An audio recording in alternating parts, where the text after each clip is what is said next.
Hello my fellow family foodie friends, it's Jackie and I'm back for day 9 of Vlogmas and another What's for Dinner.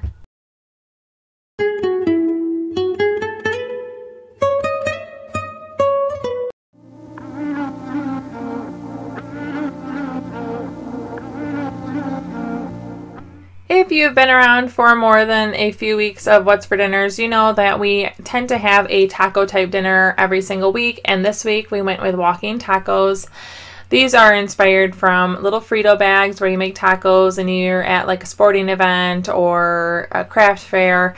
It's an easy, yummy, everyone loves it dish, and it's my oldest daughter's favorite dinner. So she requested this recently and I finally got it on the menu. I make a cheese sauce using the cheese dip from Aldi. I just add some milk to it to thin it out. I chop some lettuce, some cilantro. Sometimes I have jalapenos or fresh onions, basically whatever I have on hand. And today I am serving it with grapefruit. I cut every single piece of grapefruit before I broil it. I broil it with a little bit of sugar for about 4 minutes on high. I know it sounds crazy, but it really makes it juicy and it doesn't really get that warm, but it kind of brings all the juices out. And we learned that tip when we were on our honeymoon. That was served to us that way at a bed and breakfast. So there's my first walking taco bowl. We make them in bowls. We don't walk around, we sit, but we still call it our walking tacos. Everyone makes theirs a little differently. With the exception of the salsa verde, all of this can come right from Aldi.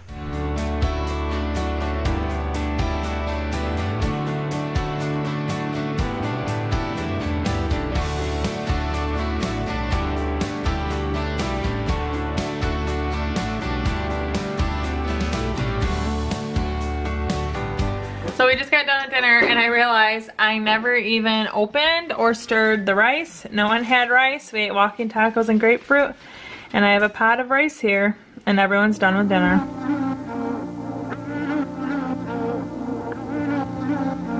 This one pot pasta is something that I found years ago from a picture shared over and over and over again on Facebook. It is a bunch of vegetables that you cook your pasta directly in, and it makes a one pot pasta.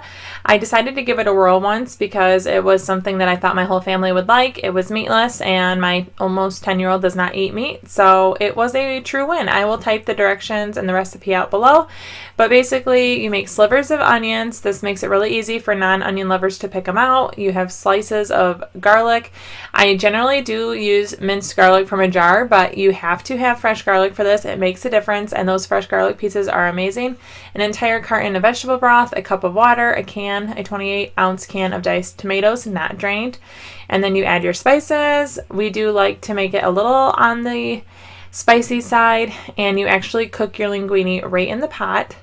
So what you do is you mix everything together. That's an entire pound of pasta. I do adjust the recipe a little bit because the recipe calls for 12 ounces, and for ease I just like to make 16 ounces since it's an entire box. You add some olive oil and you put it all together, the basil included. And once it becomes boiling, you really simmer it. You put the lid on and you let it cook for about 10 minutes. Take the lid off, stir it, and it is good to go.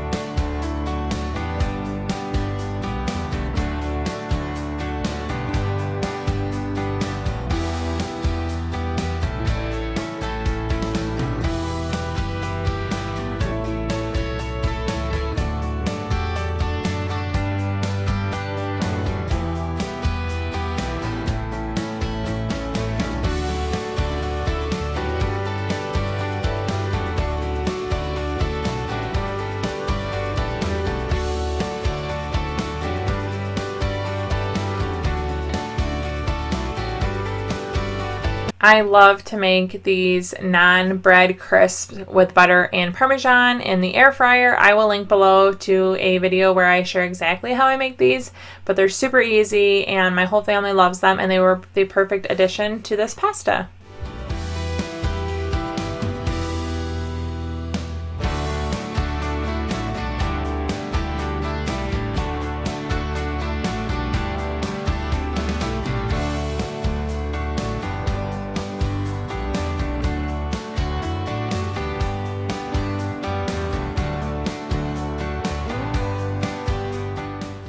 If you can't tell from my one-piece pajamas, I am prepping the chicken the night before. This is a chicken that really does well marinating overnight, and I didn't realize how much I was going to be showing my pajamas. I actually forgot until I went to edit, so my apologies, but 'tis the season. This exact recipe will be linked below. It is provided from my mother-in-law. She's been making this for years, and I have been making it the last 12 years since I married my husband, and it's one of his favorite dinners. But you take 8 seasonings. There's a certain ratio. I actually measure them out to fill a mason jar so that every single time I make this, I'm not measuring out 8 different spices. And then you marinate them with lemon juice, the chicken overnight. And then you can also prepare this sauce the night before, but I ended up making it in the morning. It only has 4 ingredients. You have fresh garlic, salt, corn oil, and lemon juice. The first thing you do is you mince together in a food processor the garlic and the salt. Once it is all minced together, you scrape it off the edge, and then you're going to slowly add in your cup of corn oil. And again, the food processor will be on. You can or cannot have an assistant for this part. My son loves to make things with me, especially when he gets to push buttons. So here we will start the food processor, and I will slowly add in the corn oil. And once all of that is mixed together, you can see the color changing. It is mixing together. I'm adding in the little bit of lemon juice, and it turns that beautiful yellow color, and the sauce is ready. I go ahead and make this at least a few hours before dinner, because if it sits, whether it's a few hours or overnight, it tastes much better, and I always love this. This is probably everyone's favorite part of shawarmas. You put it over all your toppings within the pita, and it is the very best part.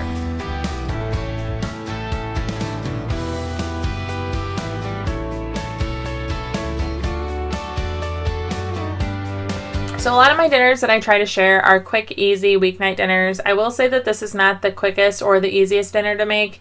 I don't think it really takes a ton of skill. It just takes more time and willingness to put in the effort. But if I go through the trouble of making this, the sauce, the chicken, and now the tabouli, it is something that I make sure we get 2 dinners worth of. So I am making tabouli.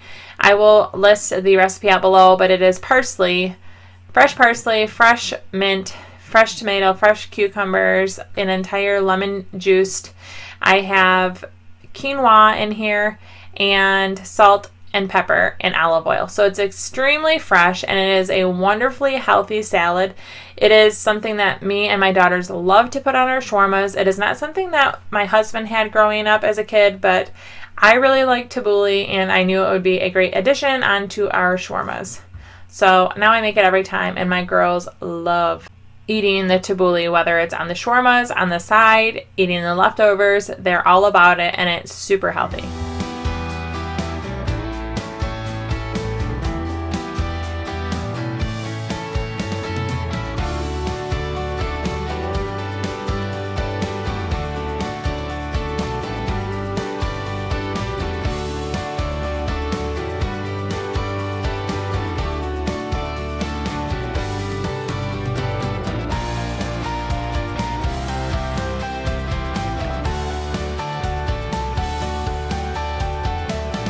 Through the magic of video, it looks like I'm directly adding my quinoa from the stove to the rest of the tabouli ingredients, but it's important to make sure you add your cooled down quinoa into the tabouli, otherwise you're going to wilt all your fresh grains. This is another component that can be prepared the night before, because the salad really tastes good when it all sits together. Same as cutting these pickles. You don't have to have thin cut pickles, but my husband's used to the little thin slices, and I like to please my man. What can I say? Gotta cut the pickle. And now, final step, the chicken that has been marinating overnight and all day long, I am getting ready to stick in the oven. I cook it at 350 for about an hour. And then I take it out of the oven and I drain all the extra juices. You can see it's kind of juicy here. And then I stick it back in the oven. It does not need to have the juices drained, but my husband likes me to cook it a little bit more on the dry side. I don't know why, it's just his preference, but here I am just kind of mixing it up after I have drained some of the excess lemon juice out. And it's going back in the oven while I stick my French fries in the air fryer. These are half a bag of the Great Value Season French fries. I'm sticking them in my air fryer for 10 minutes, and I will shake them in the middle of their cook time.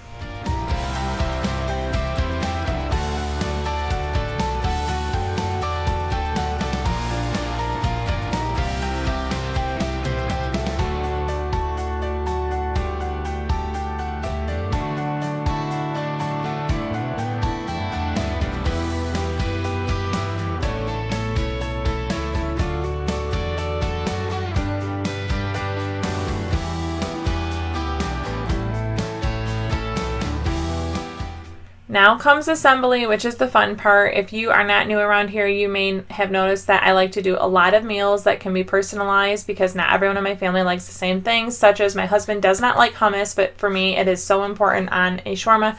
So I have hummus, I have french fries, pickles, chicken, tabouli, and the famous garlic lemon sauce. All of this together, and you have one of our favorite family dishes, the chicken shawarma.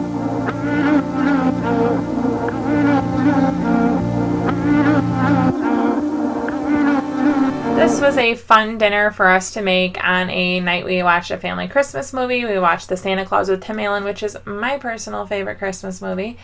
I am making Chick-fil-A copycat chicken nuggets. The first thing you need to do is soak your chicken breasts in pickle juice for at least 30 minutes. So I started that right away. That was the chicken I had left from my shawarma cutting up. I had 1.5 breasts for this meal and 2.5 breasts for the chicken shawarma. And while my chicken is soaking, I'm getting my batter ready. I have flour, powdered sugar, paprika, salt, and pepper. It asks for 2 entire teaspoons of salt, and if I changed anything about this recipe, I probably would have cut out the salt just a little bit because with the pickle juice and this much salt, I did find them to be a little bit salty. But I am someone that probably prefers less salty on their food than more, so you could follow the recipe just as is. It is actually really, really delicious. I just wished it was a little less salty. But I'm getting this all prepared and ready. That is a cup of milk mixed with 1 egg. And while my chicken is still sitting there, I'm getting the fries in the oven, figuring that by the time I'm done with the chicken, the fries will be popping out of the oven. I would have used my air fryer for these fries because I think that's really easy, but I am making my chicken nuggets in there. So 2 pans of fries going down. I sprayed each of the fries with a little bit of my canola oil spray, and I'm adding some seasoned salt. We really like these waffle fries from Great Value brand, but I like seasoned salt on them a little bit more. So now I am taking my chicken, dredging it in the flour and the milk mixture, and then back in the flour. And once I had a pan full, I put it in my air fryer. I had them in the air fryer for 10 minutes, flipping it halfway through. I will have the link to the exact recipe that I followed below, but it took me about 3 trays worth to cook them all. But they were very good, and I really liked it. And we have the chicken sauce, which is a Chick-fil-A copycat from Great Value brand. When you flip them in the air fryer, you do want to spray them with oil. I forgot to say that, but you do spray it with oil a few times. The recipe does include that. And since I had so much batter left for dredging, I went ahead and made air fryer pickles. You guys have seen that I've done that in the past. And it was a fun way to use up the rest of the ingredients, and they were oh so good. If these dinners look good to you, make sure you stick around and you can see my previous What's for Dinners. I am on maybe number 10 now, and I'd love for you to check out my past ones. Thank you so much for watching. Chow down and ciao.